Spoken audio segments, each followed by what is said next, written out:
You are going to hear a conversation about renting an apartment. First, you have some time to look at questions 1 to 6.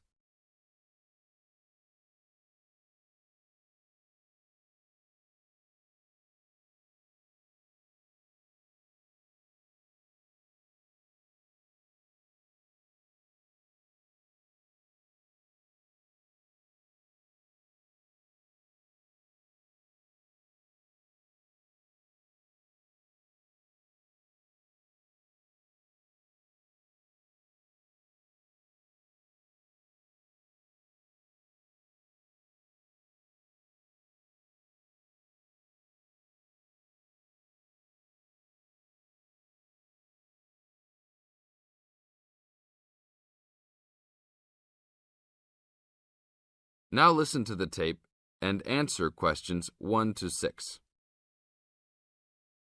How can I help you, sir? Hi, I'm interested in renting an apartment in your building. Can you show me around inside? Sure, my pleasure. Do you know what kind of apartment you're looking for? I'm thinking of something for my best friend and I. The apartment doesn't have to be too big, just something comfortable for the two of us. I'm looking for a kitchen, 2 bedrooms and a bathroom, just something simple. Okay, well, let me show you what we have to offer. We divide our apartments into 3 categories. There are standard apartments, upgraded standard apartments, and luxury apartments. Please follow me. This apartment just went up for rent yesterday. The old tenants moved into a larger one. This apartment is what I call the standard apartment. It's small, but has everything you need. The kitchen comes with a refrigerator, an oven, and a stove. There is 1 bathroom with a shower, but no bathtub. The rooms are a good size, and both have their own closets. The living room has enough space for a couch. We will provide a television for you. These apartments are very popular with students because they are affordable and practical. Right now, we are renting these out for only $1,000 a month. I think this is a little bit on the small side. There's no space for a dining table or even for an extra desk. We will both need room to study. If there are guests over, we hope to be able to have a dining table big enough for at least 4 people. Do you have anything slightly larger? Maybe just an apartment with a bigger living room? Well, let's take a look. Right now, we also have an opening for a luxury apartment. This apartment is larger. It has 3 bedrooms, and all 3 are larger than the last one, and there are 2 bathrooms, and all have bathtubs. The kitchen is also larger, and come with an additional dishwasher and freezer. The living space has plenty of space for a dining room. How much is the rent on these apartments? These are more expensive, usually in the $2,500 range. Don't forget that there is an additional bedroom, so you could find another roommate to lower the cost. I think that's a little bit on the expensive side. We don't really have the time to find another roommate, so it's probably better to stick with the 2-bedroom places. Is there anything between these 2? Come with me. I can show you this apartment right now. But there are people living in it. There are no more of these kinds of apartments available at this moment. But if you decide that you like it, I can put you on the waiting list. And as soon as we have openings, you will be contacted. Sure, let's take a look. This is the upgraded standard apartment. As you can see, it's larger than the other 2-bedroom apartment. There are 2 bedrooms and 2 bathrooms, 1 in each room. The living room comes with a television, but no furniture. The kitchen is around the same size as the other smaller apartment. The basic difference is the additional bathroom and larger living room. These rent for around $1,400. Now look at questions 7 to 10.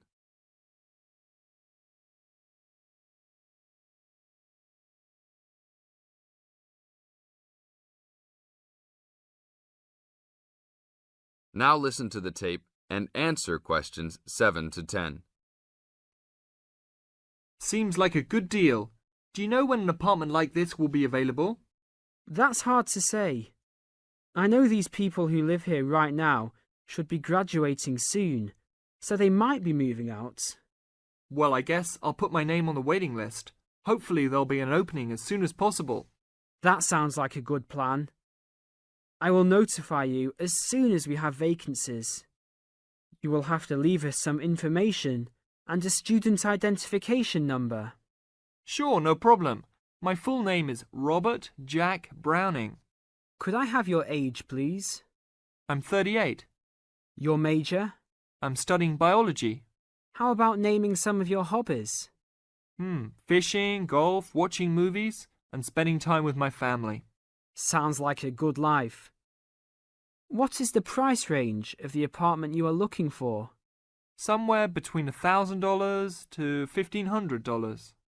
Your student identification number, please? QS 45890. Could you repeat that? QS 45890. Lastly, could you leave us a phone number? Okay, it's area code 236-580-2287. Thank you very much. I will give you a call as soon as possible. That is the end of part 1. You now have half a minute to check your answers.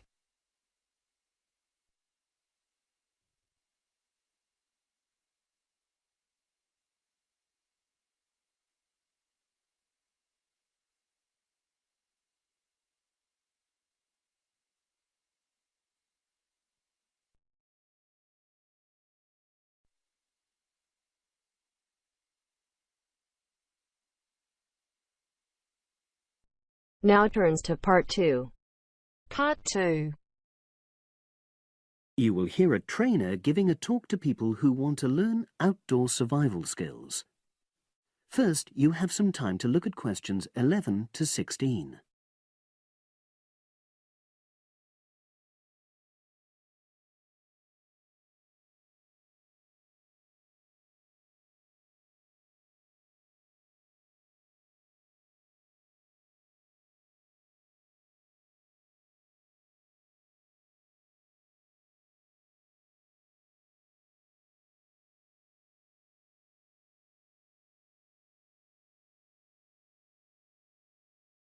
Now listen and answer questions 11 to 16.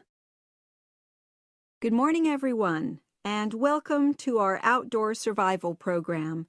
As you know, this week you'll be learning some of the basic information and skills you need to look after yourself independently in the outdoors. These first 2 days will be based here in the classroom, and then we'll be taking a camping trip to put into practice some of the things you've learned. I'm going to start off with the topic of food. And to start with, I'll describe just 2 methods which we'll be putting into practice at our camp, and which make use of natural resources, the steam pit and the bamboo pot. I've got 2 posters here to make things clearer, and I'll start with the steam pit here. To make this, you'll need some dry sticks, some grass, some loose earth, and some stones. And for this week only, some matches. The first thing you do is to dig a shallow pit in the place you've chosen to do your cooking. Let's say about 25 centimeters deep and 30 centimeters wide. Your sticks have to be a bit wider than the pit because you have to put a line of them along the top from one end of the pit to the other. Before setting light to these, you take some large stones and arrange them on top. Then you start the fire and wait till the wooden platform burns through and the stones fall into the pit. At this point, brush away any pieces of hot ash from the stones. You can use a handful of grass, and then take another stick and push it down into the center of the pit, between the stones. After that, you cover the whole pit with a thick layer of grass. and then you can put your food on it, wrapped in more pieces of grass, like parcels. Finally, cover the whole thing with earth. You have to pat it firmly to seal the pit. Then all you have to do is take the stick out and pour a bit of water into the opening that it leaves. It should take about 4 hours for your food to cook, as it cooks slowly in the steam that's created inside the pit. Now you have some time to look at questions 17 to 20.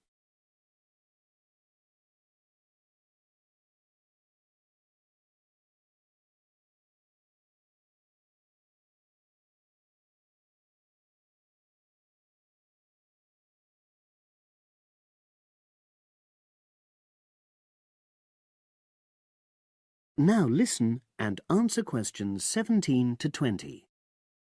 So, simple but effective.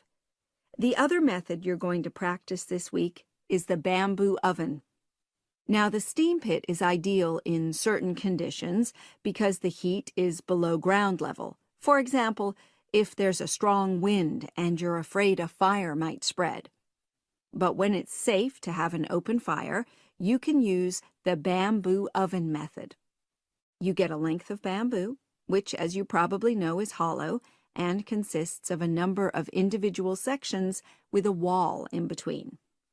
You use a sharp stick to make a hole in each of the dividing walls apart from the end one. Then you lean the bamboo over a fire, with the top propped up by a forked stick and the bottom sitting on the ground. You pour enough water in the top to fill the bottom section, and then light a fire underneath that section to heat the water. Then you put your food inside the top section, and the steam coming up the bamboo through the holes you made cooks it. I'm going to move on now to food itself and talk about some of the wild plants you might cook. I'm going to begin with fungi. That's mushrooms and toadstools. I'm sure you'll be aware that some of these are edible and they're delicious, but some of them are highly poisonous. Now, whether they're poisonous or not, all fungi that you find in the wild should be cooked before eating, because that helps to destroy any compounds in them that might be mildly toxic. But be aware that any amount of cooking won't make poisonous varieties any safer to eat. Unless you can definitely identify a fungus, you should never eat it. It's not worth the risk. And you need to be really sure, because some fungi that are poisonous are very similar in appearance to certain edible varieties. They can easily be mistaken for each other. So, having said all that, fungi are delicious when they're freshly picked, and although they are only moderately nutritious, they do contain minerals which the body needs. I'll move on now to leafy plants, which are generally... That is the end of part 2. You now have half a minute to check your answers.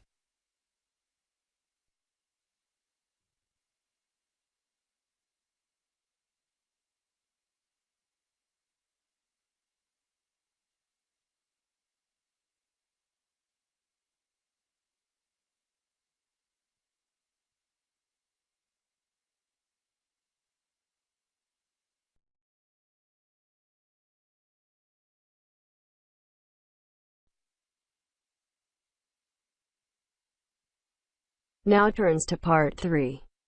Part 3. You will hear part of a radio program about do-it-yourself house painting. First, you have some time to look at questions 21 to 24.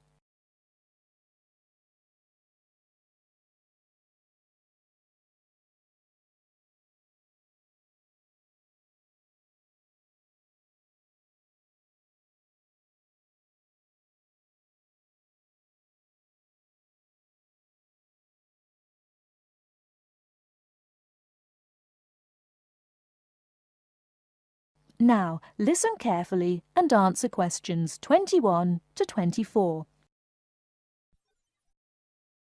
Good morning, everyone, and welcome to our weekly series on home improvements. Today's program is about do-it-yourself house painting. There's never been a better time for people who like to do their own interior house painting. Although people still lead very busy lives, thanks to the availability of various new DIY materials, you can now decorate your home in a more efficient and a more environmentally friendly way. In 2009 alone, approximately 53 million litres of the paint that was sold in the UK were left untouched. That's enough to fill 21 Olympic-sized swimming pools. It's easy to overestimate how much paint you'll need to decorate your room if you use guesswork. And if you know exactly how much paint is needed, you avoid unnecessary waste. There are automatic paint calculators available now. Most of the major paint manufacturers provide them. Look on their websites or just Google paint calculator and see what comes up. Then simply measure the circumference and height of the room in metres, enter this into the calculator along with the type of surface you're painting, and it will tell you how many litres of paint you'll need. But if you do end up with leftover paint, you can donate it to an organisation like Community Repaint. They will take the paint from you and redistribute it to local charities and voluntary organisations, so it goes to a good home. You can find more information about Community Repaint on communityrepaint, all one word, .org.uk.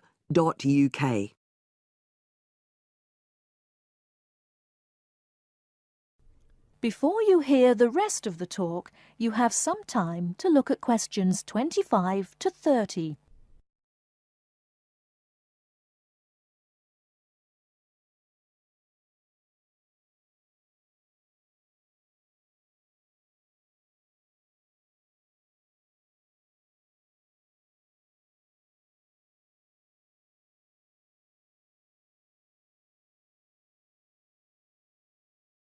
Now listen and answer questions 25 to 30.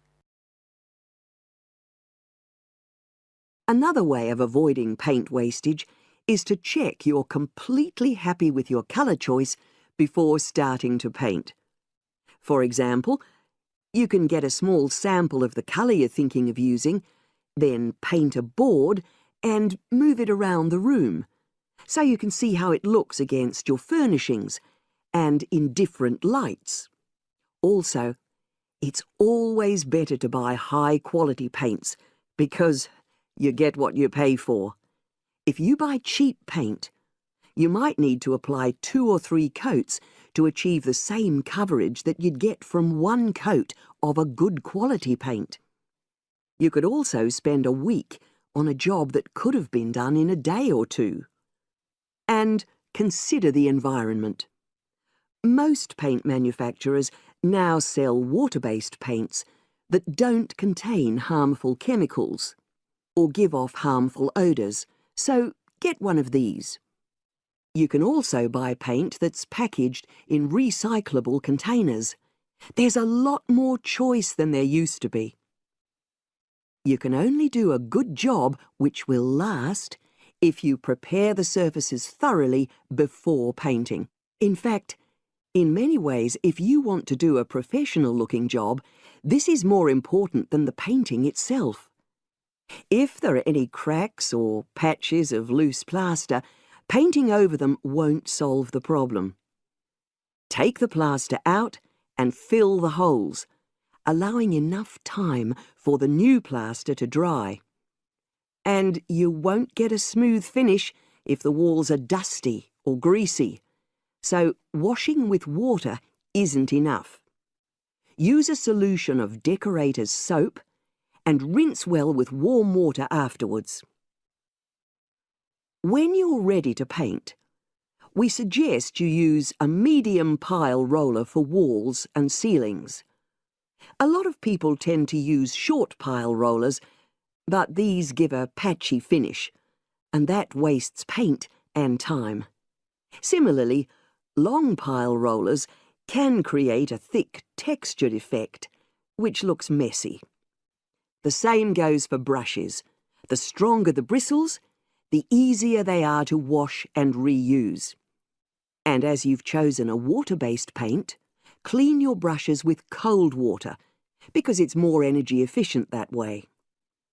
As you're decorating, keep transferring small amounts of paint into a tray and keep topping it up when you need to.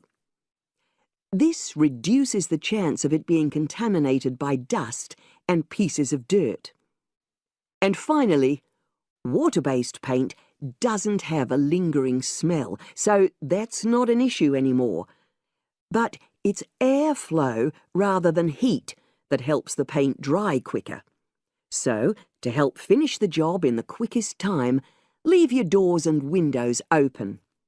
The faster the paint is dry, and the job finished, the quicker you can start enjoying your room. In tomorrow's program, I'll be giving some advice on... That is the end of Section 2. That is the end of Part 3. You now have half a minute to check your answers.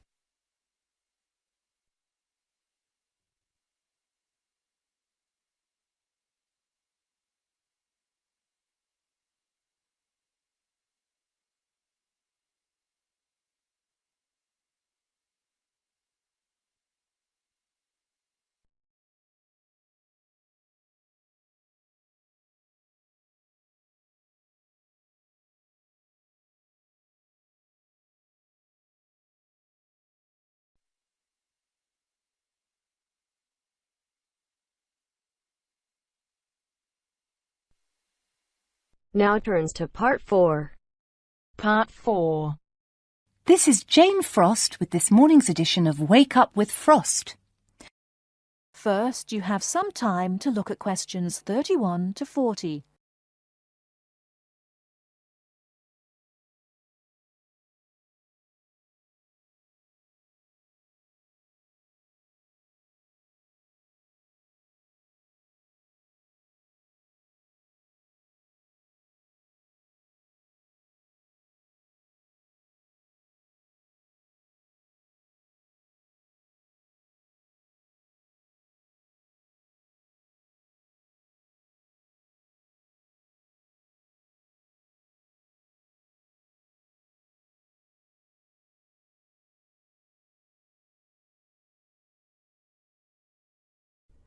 Now listen carefully and answer questions 31 to 40.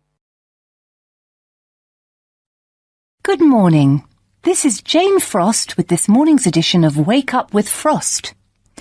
As you all know, for the last week we've been running a survey trying to find out what you, the listeners, think is the greatest invention of the last 200 years. The response has been amazing, double the amount we had last year, so thanks to all of you for taking part. We've had about 2,000 responses online and about the same on our phone lines. The lines are now closed, and this morning I can announce what the results were. So, here it is. You, the listeners, have chosen as the greatest technological invention of the past 200 years, and let me not forget to mention that 65% of you voted for this, it's the bicycle. Yes, the bicycle, first invented in 1818, and, would you believe it, the first bicycle was made of wood. The second bicycle had iron wheels. I cannot imagine what that must have been like to ride. It would have kept you fit at any rate.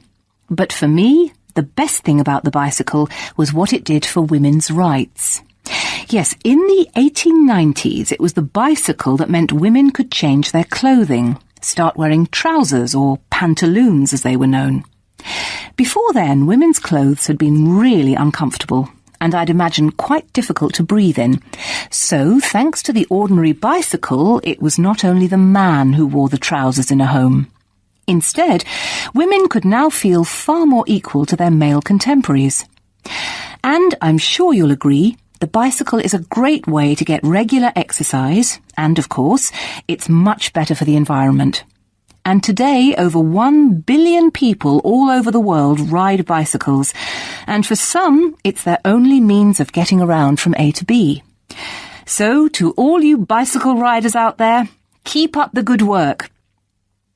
Coming in a close second with 42% is the computer. I found out something interesting about the computer, which is that really, this word first meant someone who did mathematical calculations. Of course, today, with the development of the personal computer, computers are being used for everything from home use to business and even digital photography. I don't know about you, but I can't imagine life without a computer now. I guess closely related to the computer is the internet, and this got 12% of your votes. Maybe, like myself, many of you might think of the internet as being the World Wide Web, but actually the web is only one part of the internet. The internet began as part of the United States military network, but it later began to be used by businesses and academic institutions. Of course, today, the internet has so many uses. We use it for shopping online and entertainment, as well as to find information and send emails. But sadly, there is a darker side to the internet, and some of you have sent me emails about this. Finally, with 5% of your votes, is the radio. We think the radio was invented by Marconi in 1896, and he opened his first radio or wireless factory in the United Kingdom in 1898. In 1906, a man called Reginald Fessenden gave the first radio broadcast from Massachusetts. Ships could hear him at sea, and apparently he played the violin. As yet, listeners, I've spared you from having to listen to my guitar playing. But certainly radio is still important. Let's not forget that it was by radio that the Titanic sent signals to other ships. And with the popularity of TV today, I was secretly pleased so many of you had still placed importance on the radio. So, there you have it, the results of our survey. I think there are still important inventions that were not chosen but deserve a mention. Nuclear power and, of course, communications satellite, something which I am certain will continue to change the face of how we communicate with each other over both long and short distances. In fact, for me, the mobile phone is one of the greatest inventions of the last 200 years, if I think back to my first phone and then I look at what is happening now. Children born today will probably be more likely to have their first experience of the internet on a mobile phone screen rather than a computer monitor.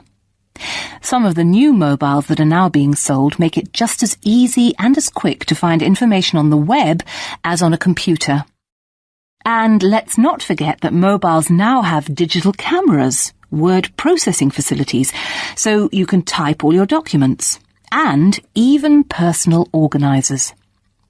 I think it's quite possible that the mobile may even replace computers one day. That is the end of part 4. You now have half a minute to check your answers.